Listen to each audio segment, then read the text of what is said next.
Bismillahirrahmanirrahim. Assalamualaikum warahmatullahi wabarakatuh. Dan salam sejahtera. Sihat semua anak didik cikgu. Kita teruskan dalam tutorial kedua, menyambung daripada tutorial pertama, tutorial Cikgu Saleh. Dan untuk itu kita kali ini cuba memenuhi kehendak standard pembelajaran di SKP kita, iaitu menerangkan menerangkan ciri negara bangsa sebelum kedatangan Barat. Tumpuan kita ialah kepada Kesultanan Melayu Melaka, dan menjelaskan rasa bangga terhadap warisan negara bangsa. Untuk itu, cikgu harap anak-anak bersedia untuk buku teks. Kita cuba lihat lebih awal sebelum menjawab, melihat skrip jawapan. Ciri-ciri negara bangsa Kesultanan Melayu Melaka. Ini tumpuan kita pada hari ini, di mana ciri yang pertama, cirinya ialah kerajaan. Nanti kita akan lihat rumusan selepas tamat tutorial atau perbincangan skrip contoh. Kemudian yang kedua, ciri pertama ciri kerajaan, yang kedua ciri ialah rakyat. Itu memang kita maklum. Kita ada belajar sebenarnya ketika tingkatan 2 Kesultanan Melayu Melaka. Ciri yang ketiga, kedaulatan. Kemudian seterusnya ada wilayah pengaruh. Untuk ciri yang keempat, dan ciri yang kelima, undang-undang. Kita semak dulu lagi. Ciri yang keenam ialah lambang kebesaran. Dan itu saja saya rasa untuk memenuhi kehendak di SKP 9.1.2. Dan terus saja tanpa buang masa, kita lihat kepada latihan yang telah diberikan. Dan saya harap anak-anak telah mencuba. Kalau tak cuba pun tidak ada masalah. Kita pelajari bagaimana kita harus menjawab supaya mengikut kehendak jawapan yang sebenar, terus saja. Soalan nombor 2. Soalan ini soalan esei, dan soalan esei sangat penting untuk anak-anak jawab menggunakan ayat yang lengkap, jangan dalam bentuk poin. Soalan 2. Kerajaan Kesultanan Melayu Melaka meneruskan ciri-ciri negara bangsa kerajaan alam Melayu sebelumnya. Bermaksud sebelum Melaka ada Sriwijaya, ada Funan, ada Campah, dan sekarang Melaka meneruskan. Melaka meneruskan. Kembali rujuk ke muka surat modul cikgu, muka surat 2 hingga 3, buku teks muka surat 6 hingga 7. Untuk soalan 2, dia A, cikgu bacakan dulu soalannya. Jelaskan ciri negara bangsa tersebut. Patutnya tak ada tanda soal ni. Cikgu betulkanlah. Cikgu mana saya live itu, minta maaf kesilapan ini. 6 markah. Buka kurungan. Ciri utama negara bangsa kerajaan Kesultanan Melayu Melaka ialah kerajaan muncul kerana adanya raja. Itu yang pertama. Ada raja, maka ada kerajaan. 1 markah. Seterusnya, raja tersebut merupakan pemerintah tertinggi. Boleh diberi 1, walaupun ada penggunaan dan di situ, cikgu tetap nak beri, dan dibantu oleh pembesar. Itu ciri yang berikutnya. Bermaksud kadang-kadang huraian itu sangat penting, kerana kemungkinan dapat markah 2 dalam 1, 3 dalam 1, kita pun tak tahu. Rakyat pula menumpahkan taat setia kepada Sultan Melaka setia. 1 markah. Buka kurungan. Rakyat turut mematuhi undang-undang yang dikuatkuasakan dalam Kerajaan Kesultanan Melayu Melaka. Mematuhi undang-undang. 1 lagi markah. Selain itu, wujud juga ciri kedaulatan raja. 1 markah. Iaitu lambang kekuasaan tertinggi sultan. Tertinggi. 1 markah. Seterusnya, kerajaan ini merupakan hak mutlak sultan untuk mengawal rakyat dan wilayah. Hak mutlak, cikgu bagi 1. Dan seterusnya, wilayah pengaruh tersebut merujuk kawasan pemerintahan raja yang diterima dan diakui rakyatnya. Okey, jika skema linear sebenarnya ini pun boleh dapat untuk mengawal rakyat. Huraian tu sendiri boleh dapat. Begitu juga wilayah pengaruh, ya. Okey, yang atas belum. Okey, cikgu nak beri juga dan seterusnya diakui rakyat, diterima. Kita tak boleh bagi dua-dua ni. Kita bagi satu saja, diterima dan diakui, itu satu. Okey, rumusannya kita lihat markah-markah itu datang daripada mana. Yang pertama raja, yang kedua tertinggi, yang ketiga pembesar, yang keempat taat setia, yang kelima undang-undang, yang keenam kedaulatan tertinggi, 7 hak mutlak, 8 mengawal rakyat, 9 wilayah pengaruh, 10 dan akhir sekali diterima dan diakui rakyat, 11. Betul, 11. Kira balik 1 2 3 4 5 6 7 8 9 10 11. Okey, tidak sukar sebenarnya soalan sejarah ini. Yang penting anda ulang kaji dan jawapan itu tepat sebagaimana buku teks. Jadi anak-anak, kita tak betul, tak cantik tulisan ni, cikgu betulkan. Jadi dah ada 11 isi dan maksimum 6 markah, garis-garis. Begitu mudah sekali dapat markah, ya. Okey, untuk soalan kedua, minta ulasan berkaitan dengan wilayah pengaruh Melaka yang sangat luas. Okey, wilayah pengaruh Melaka sangat luas. Sebaiknya bila kita nak berjawab, kita gariskan dia punya kunci soalan tu. Okey, wilayah pengaruh Melaka sangat luas, meliputi wilayah taklukan dan naungan. Bermaksud anak-anak perlu ulas. Yang pertama, konsep taklukan dan naungan itu. Buka kurungan, beri ulasan anda dan markah. Buka kurungan. Wilayah pengaruh Kesultanan Melayu Melaka sangat luas, merangkumi keseluruhan semenanjung tanah Melayu. Cikgu ingin memberi kepada yang pertama, sangat luas. Okey. Yang kedua, cikgu nak beri kepada salah satu contoh, iaitu semenanjung tanah Melayu dan pantai timur Sumatera. Biasanya, tapi ini bukan contoh. Dua-dua kita boleh beri. Yang pertama semenanjung tanah Melayu, yang kedua pantai timur Sumatera, iaitu dua wilayah yang paling utama. Wilayah taklukan Melaka ini diperoleh melalui peperangan. Satu markah untuk perang. Okey, tetapi kita tak boleh beri penaklukan. Penaklukan dan perang itu sama sebenarnya. Bila sama, kita tak boleh dapat markah tambahan. Contohnya, contoh boleh diberi sekurang-kurangnya satu. Contohnya berikan satu sekurang-kurangnya. Contohnya termasuklah Pahang dan Kuala Linggi. Okey, buka kurungan seterusnya. Wilayah pengaruh ini juga diperoleh melalui naungan dan persahabatan. Okey, satu markah untuk naungan dan persahabatan. Contohnya ialah Lingga, Patami dan Kedah. Kita beri satu markah untuk Lingga, contoh, ya. Okey, seterusnya, wilayah tersebut juga diperoleh melalui perkahwinan. Cikgu beri untuk perkahwinan satu. Misalnya, contoh boleh diberi satu. Misalnya, Kerajaan Majapahit menghadiahkan Siantan. Menghadiahkan mana jajahan itu Melaka dapat melalui hadiah.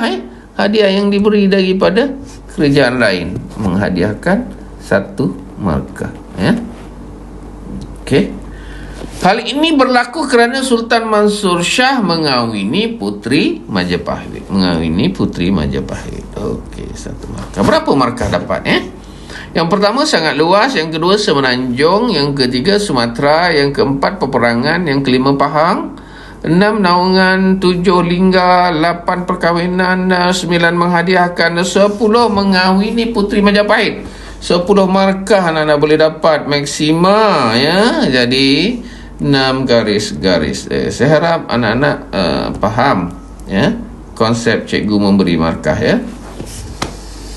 Okey, ada tak cantik, tak kemas itu, cikgu kemaskan lah, ya.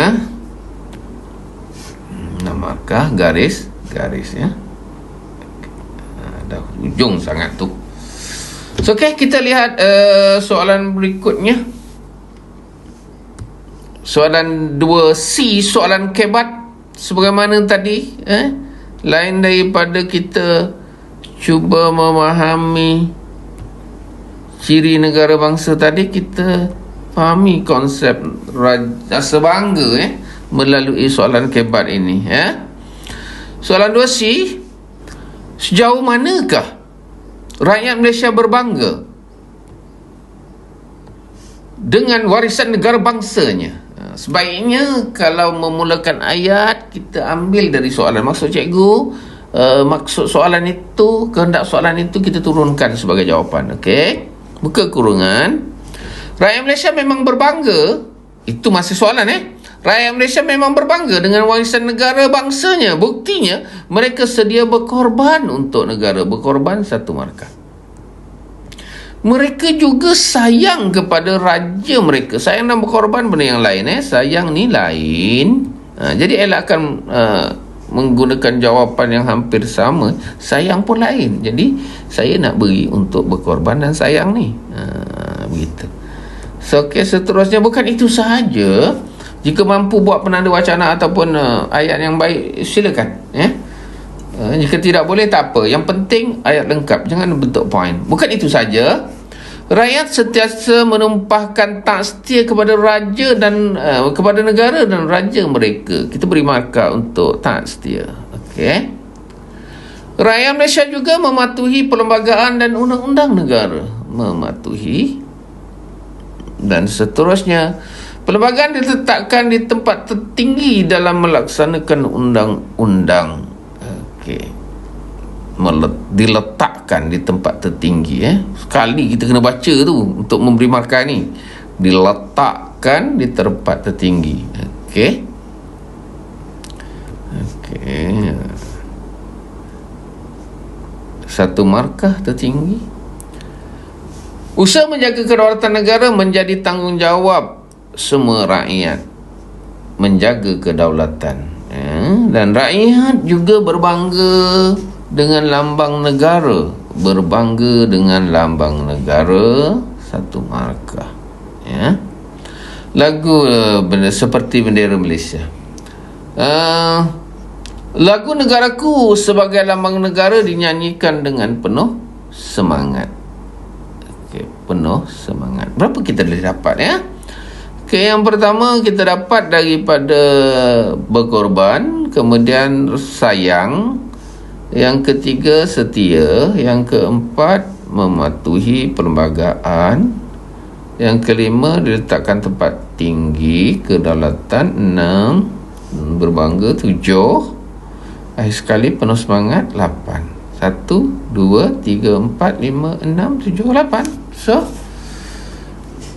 ini cukup-cukup tak apalah. Saya jangka kalau kita beri contoh pun, walaupun ditanda bukan secara holistik, tak apa, kita tambah lagi 1 lah pada pandangan cikgu lah Okey, minta maaf, cikgu betulkan pennya. Okey, contoh pun cikgu akan beri 1 markah, iaitu bendera. Okey, jadi sebaik-baiknya cuba tambahlah 1-2 isi lagi tambahan. Jangan buat cukup-cukup Jadi dalam kes ini bolehlah dapat 9, 8 garis-garis. Okey, tadi anak dapat berapa tadi? Okey, yang pertama semua dah dapat daripada soalan pertama 6 markah. Soalan kedua 6, 12, so 8, 20 markah anak-anak boleh dapat daripada latihan ini. Okey, itu saja. Dan rumusan sebelum kita tinggalkan tutorial ini, lihat dulu nota pintas cikgu. Okey, apa yang perlu kita ketahui daripada ciri negara bangsa alam Melayu, diteruskan kerajaan Sriwijaya dan Nusantara Melayu. So, okey, rumusannya bolehlah kita katakan bahawa kerajaan Sriwijaya soalan tadi banyak Melaka, tetapi warisan Sriwijaya itu perlu disentuh dulu. Okey, Sriwijaya ini meneruskan apa yang Funan dan Champa laksanakan, dan kesinambungan itu telah menjadikan Sriwijaya berkembang. Bukan saja berkembang, empire-nya terkenal, juga membawa kesejahteraan kepada Empire Sriwijaya. Daripada Sriwijaya, dia diwarisi oleh Kerajaan Kesultanan Melayu Melaka. Ya. Apa lagi yang berlaku? Penerusan itu selain daripada membolehkan berkembang, empayar terkenal, kesejahteraan, juga telah memperkukuh. Okey, memperkukuh. Saya harap anak-anak faham Dan ada lagi satu, Kesultanan Johor Riau pula meneruskan ciri ini atas kepentingan Islam lah Bermaksud apa yang Johor Riau lakukan mengikut cara Melaka atas kepentingan Islam itu sendiri. Sebab Melaka ikut cara Islam. Jadi Johor Riau juga ikut cara Islam. Okey. Dan tak ada, kita lihat seterusnya. Anak-anak juga perlu faham konsep kerajaan. Okey, tak susah konsep kerajaan. Di mana di situ ada kerajaan, di situ ada raja. Raja dibantu oleh pembesar. Sudah tentu, minta maaf sudah tentu anak-anak ingat tentang konsep pembesar 4 lipatan okey. Kemudian Empayar Melaka itu sendiri, kerajaan yang sangat luas, meliputi sebuah empayar yang luas. Okey. Kemudian kita lihat konsep rakyat, ciri rakyat, tak setia kita dah jelaskan dalam tutorial 1. Rakyat juga perlu patuh undang-undang. Cuma ada sedikit tambahan di sini, rakyat Melaka itu merujuk kepada siapa? Orang Melayu dan orang laut. Kita telah mengetahui siapa orang laut itu ketika tingkatan 2. Itu sebab masa tingkatan 2 kita perlu belajar secara konsisten daripada menengah rendah, supaya bila menengah atas kita tidak ada banyak masalah, kerana konsep-konsep asas telah dikuasai. Walaupun subjek sekalipun, selain daripada sejarah pun begitu. Okey, kita juga perlu tahu bahawa rakyat itu terbahagi 2. Satu, golongan pemerintah seperti Sultan dan Pembesar, diperintah rakyat, termasuk lagi yang merdeka dan hamba. Okey, boleh gunakan model ini untuk memaham konsep kedaulatan. Kedaulatan merupakan lambang kekuasaan tertinggi Sultan. Sultan berada di dudukan tertinggi itu